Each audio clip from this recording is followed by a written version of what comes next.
Throughout history, religion has been a core pillar of most human societies. This was also true for the ancient Romans. Although the Roman Empire was known as a bastion of Christianity for the last millennium of its existence, it is better known for the polytheistic religions that preceded it. From the patricians to the plebeians and the lowliest of slaves, the Roman people were deeply religious. They honored many gods and strived to be pious so as to appease them and not make their own lives more difficult. Welcome to our series on the evolution of religion in Roman society. In this first episode, we will cover the archaic origins of Roman polytheism during the earliest stage of its society. This video is sponsored by Roman. And don't get confused here, the old republic isn't making a comeback, probably, but your confidence during sex will be. Roman offers discreet and easy treatments for erectile dysfunction. It's safe, effective, FDA approved, and comes with free 2-day shipping. ED affects 52% of men at some point during their life, but it can be treated easily with Roman's help. They can also connect you with licensed medical providers via a telehealth consultation, all from home. Go to getroman.com/kings today. If approved, you'll get $15 off your first order of ED treatment. As Rome conquered new lands, many different peoples became part of the state, and their beliefs and customs influenced the Roman religion itself. Indeed, the most well-known form of the ancient Roman religion was in itself an amalgamation of mostly the old Roman faith, the Etruscan religion, and Greek polytheism, most notably the latter. The primeval Roman religion was very different from the caste of gods we associate with Rome today, which would be the one influenced by the Greeks' Olympian pantheon. The point at which the original Roman faith begins falling under intensive Greek influence and drastically transforming into its recognizable shape is a matter of scholarly debate. Most historians, however, speculate that the religion began evolving in that direction at some point during the 4th century BC. At that point, the Romans had conquered most of their non-Greek neighbors in the Italian peninsula, and without Etruscan and Campanian influences keeping a certain balance, the Greek religion had become the dominant outside factor.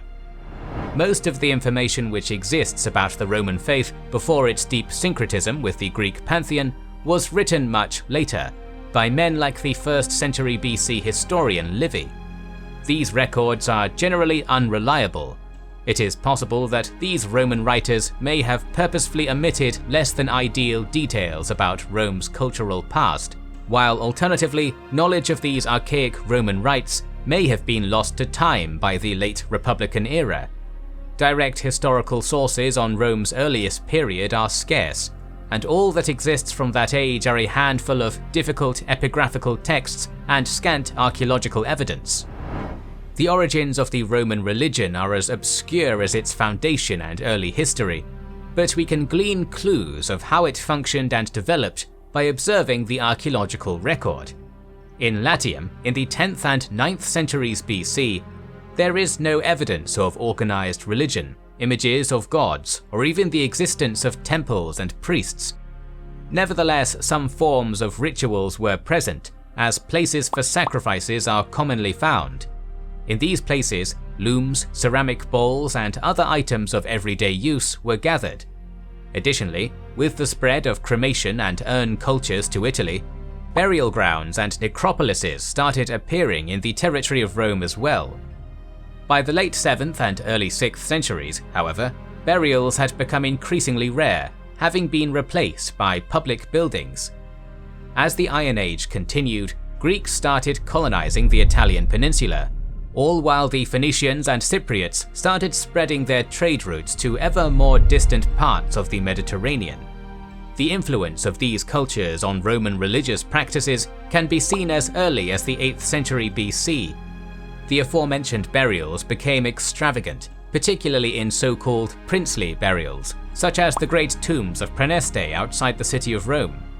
This early Greek and Phoenician impact on Roman religion was as much economical as it was cultural. The trade that they had facilitated greatly increased Rome's prosperity and led to rising levels of luxury, especially among the ruling elites. Other major sites that coincide with the expansion of Greek and Phoenician influence are temple complexes at Cetricum and St. Omobono. The religious influence of St. Omobono can be seen even to this day, as a Christian church is present at the site. Meanwhile, the temple at Cetricum was dedicated to Mata Matuta, the predecessor of the goddess of dawn, Aurora. It is also evident that temples had communicated with each other, as the one at St. Omobono was dedicated to the goddess Fortuna, the partner of Mata Matata. The temple at Cetricum is surrounded by large buildings, which archaeologists believe to be dining halls. Communal dining spaces adjacent to cultic sites were present in the Greek world, further indicating the rise of Greek influence in Rome. As Roman society and politics developed in the first centuries after its founding, religion also became increasingly complex. Much like the early Roman state and other aspects of their religion, the gods themselves have mysterious beginnings too. The English historian H.S. Rose states that the Roman gods may have evolved from more primitive religious views. According to him, supernatural and divine acts, or a very divine presence, were given the name numen. The direct translation of numen is that which is produced by nodding, in a less literal sense, meaning an act that represents the product or expression of power. Since numen is found in a variety of places, it is attached to a myriad of phenomena, things, and even people. For a large period of time, before the religion became more organized, the numen was a very personal affair for each Roman, rather than possessing any collective identity. According to H.S. Rose, if they were strong, and especially if they were regular in their occurrence, the natural conclusion would be that they were produced by a kind of person who had much numen, and was ready to display it for the benefit of those who approached him in the right manner. This person is believed to have gradually evolved into one of the many Roman gods and goddesses. However, that evolution was slow. In accordance with this theory, early on, Jupiter was nothing more than a flint, and Mars was represented by a simple spear. As to why the Roman gods started out this way, and were only later given human characteristics, Rose simply states that it was due to a lack of artistic maturity within Roman culture. Another thing worth mentioning about the early Roman religion is its apparent lack of an expansive mythology, such as the ones that the Greeks and Indians had created for their gods. Due to lack of evidence, it is difficult to say whether the mythology was forgotten and lost to time, or whether the Romans had simply never created one in the first place. This is another reason why it is deemed possible that the Roman gods did not initially possess human characteristics. At the end of the Etruscan period, when the three Capitoline gods were united in a single temple, it wasn't even certain that Jupiter and Juno were even seen as husband and wife. Some of the old Roman gods had received more detailed mythologies after the Romans started modeling their religion after the Greek one. Nevertheless, several important gods did not receive the same attention, and their mythologies remain mostly unknown. For example, Quirinus, who is believed to be the opposite of Mars, is today sometimes even misidentified with him. Though the worship of Quirinus became nearly extinct by the time of the Empire, the Roman hill named after him, the Quirinal, continues to be considered one of the most important places in the country. Mars, as an exception to the rule, went through relatively little change, unlike the majority of the other gods. His role was perpetual and stable, the typical role of a war god. A goddess whose importance likewise dwindled as the centuries passed is the aforementioned Mata Matata.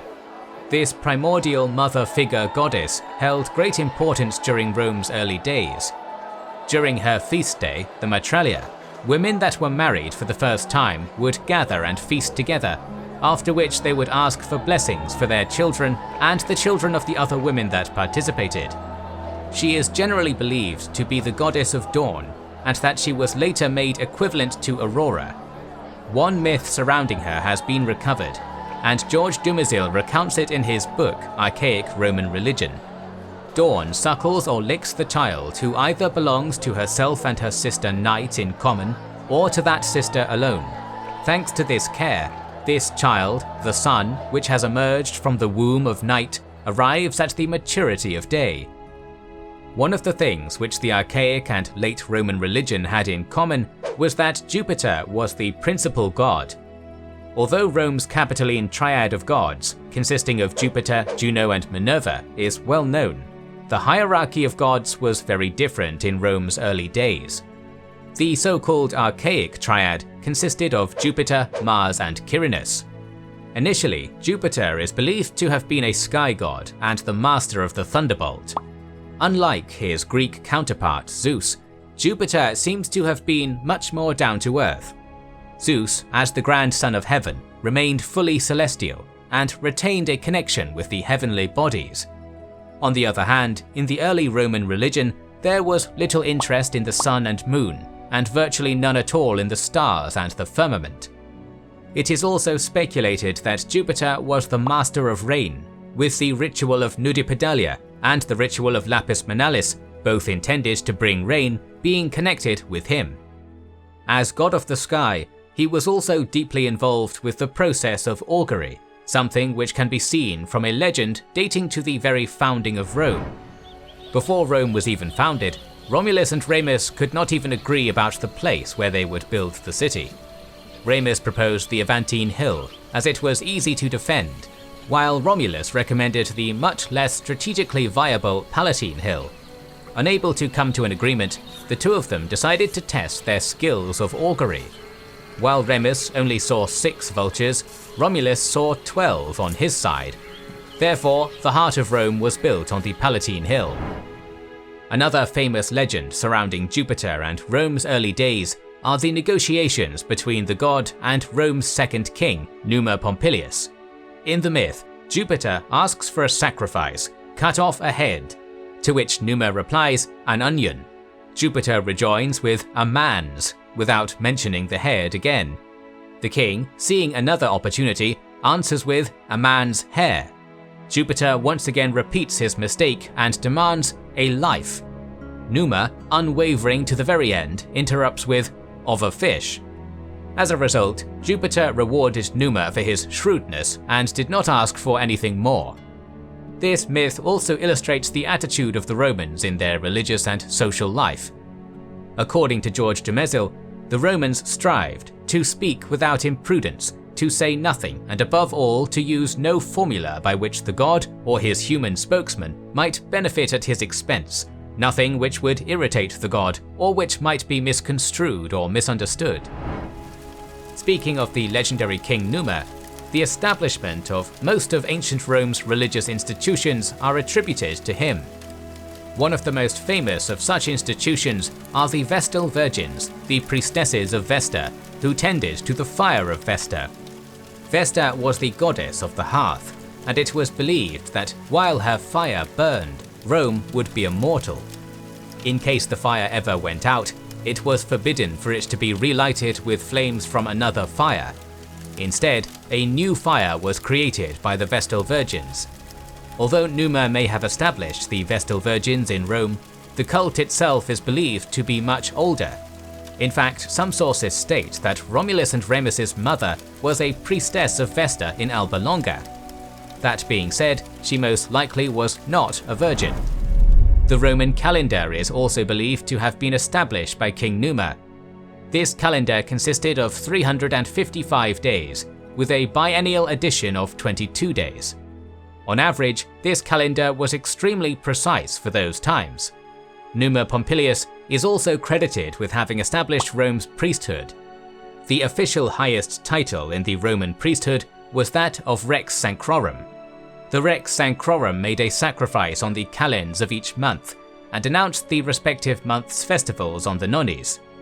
Following the Rex Sacrorum, the next most powerful priests were the Flaminis Dialis, Martialis, and Quirinalis, the high priests of Jupiter, Mars, and Quirinus. The position of Pontifex Maximus was only the 5th in this religious hierarchy. However, for most of Rome's existence, it had the most power. Whether the Pontifex Maximus was envisioned to be the most powerful from the very beginning, or whether the position acquired its power at some point in later centuries, is not yet known. One interesting topic, which is unfortunately still relatively unknown, is the relationship between the early Roman state and the many domestic Lares and Penates. Every home had its own such deities. The Lares were often envisaged as guardians of Rome, while the Penates were identified with sacred objects brought to Latium from Troy by Aeneas. Another thing worth mentioning is that the Etruscan influence on the Roman religion could very well be greater than the Greek influence. It is speculated that during the rule of the Tarquin kings of Rome, who were of Etruscan origin, the Roman religion adopted many Etruscan properties. Even the Capitoline triad of Jupiter, Juno and Minerva could have been derived from the Etruscan triad of Tinia, Uni and Minerva. However, since the Etruscan religion also came under heavy Greek influence, this may all be a moot point. Just like every other world religion, the Roman religion changed and evolved heavily during the course of its existence. Despite the fact that the Greek pantheon had an overwhelming influence on the Roman one, the two of them were not identical. The Roman people had their own unique beliefs, and the more we uncover about the origins of their faith, the more we can learn about their history as well. More videos on the evolution of Roman religion are on the way, so make sure you are subscribed and have pressed the bell button to see them. Please consider liking, commenting and sharing, it helps immensely. Our videos would be impossible without our kind patrons and YouTube channel members, whose ranks you can join via the links in the description to know our schedule, get early access to our videos, access our Discord, and much more. This is the Kings and Generals channel, and we will catch you on the next one.